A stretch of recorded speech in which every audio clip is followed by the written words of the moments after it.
Sem desetnik Enžekovič, v vojski zaposlen od 2010, kar nekaj usposabljanj tečajev imam že za sabo, med drugim tudi mirovno operacijo v Afriki, v Maliju, kjer sem lani bil tudi priča tega napada, ko so napadli našo bazo.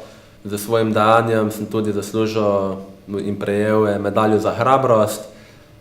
V tistem trenutku sicer niti približno nisem razmišljal o nagradi, ampak o lastnem življenju in življenju svojih sodelavcev oziroma o prisotnih pripadnikih tujih oboroženih sil v tisti bazi.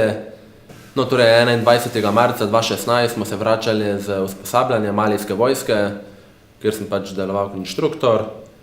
Vrnili smo se iz usposabljanja v glavno bazo v Bamako, na kar pa se ob 6:30 slišijo prvi streli, ki so prileteli direkt mimo nas.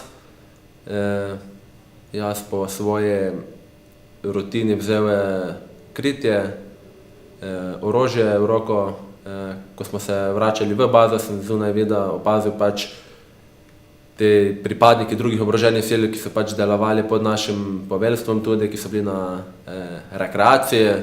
Vedel sem, da so bili brez oborožitve in priskočil na pomoč, enega po enega šel in jih vlekel na varno oziroma v ta našo bazo.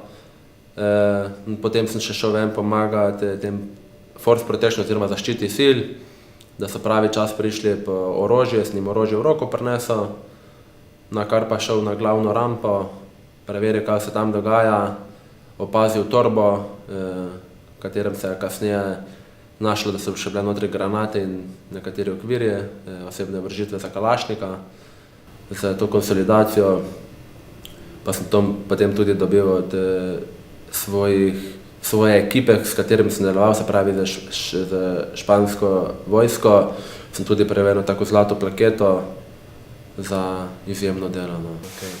Za to dejanje me potem tudi počastniški zbor Slovenske vojske predlagal oziroma nominiral in predlagal, na koncu tudi izbral za najboljšega vojaka Slovenske vojske, na kar sem seveda zelo ponosen, kot so tudi ponosni moja družina, prijatelji, znanci iz mojega domačega kraja, prav tako ožji sodelavci in tudi sodelavci nasploh v Slovenski vojski.